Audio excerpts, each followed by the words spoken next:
Il y a longtemps que je t'aime, jamais je ne t'oublierai.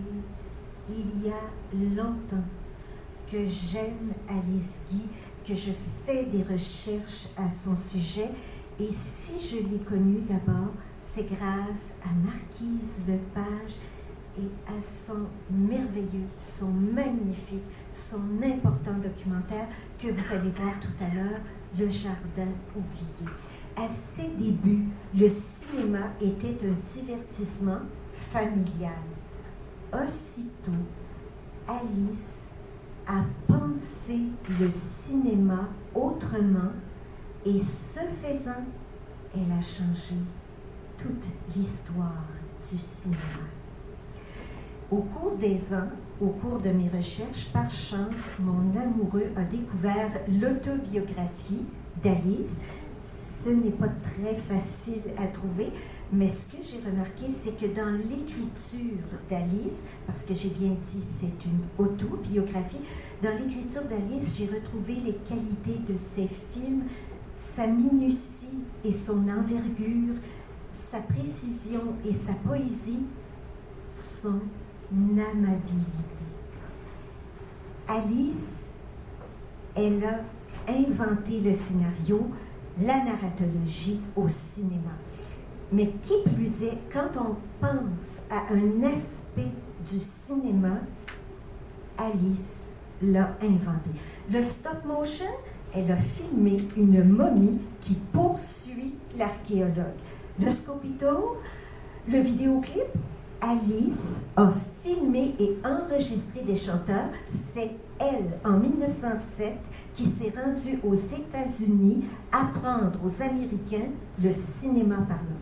Charlie Chaplin, The Kid, Alice a écrit des scénarios pour des personnages de petites filles, qu'on pense à Héroïne, Falling Leaves. Elle dirigeait très bien les acteurs adultes ainsi que les actrices enfants. Elle a même tourné avec des animaux. Qu'on pense à des films catastrophes, Alice a fait exploser auto, bateau. Qu'on pense à un film historique, en 1904, elle a tourné L'assassinat du courrier de Lyon. Un film religieux, Alice, en 1906, a tourné La Passion du Christ. Qu'on pense à un making-of, il existe. Alice Guy tourne une photoscène au but de Chaumont. Un remake, elle a fait des remakes elle-même de ses propres films et sur Internet, depuis quelques années, on peut voir un montage avec des acteurs interprétant des personnages incarnés par des femmes. Cette permutation, d'après vous, Alice l'a fait. Elle a tourné un film. Malheureusement, Gaumont a un peu réfréné ses élans. Ça s'intitule « Les conséquences du féminisme ». Dans ce film, elle dénonce le mariage forcé, le harcèlement sexuel, la misère économique, tout cela en 6 minutes. Et qui plus est, lorsqu'elle était aux États-Unis, elle a voulu faire un film sur la contraception. Là, c'est Selznick qui l'en a empêché. Si vous allez sur Internet en tapant Lucie Poirier, / Alice Guy, parce que j'ai beaucoup écrit à propos d'elle, vous pourriez trouver ma chronique de cinéma de Norja l'été 2015.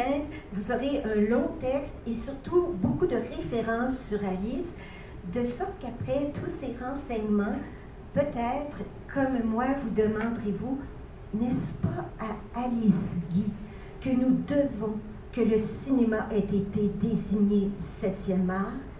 Et peut-être, comme moi, affirmerez-vous, Alice, il y a longtemps que je t'aime.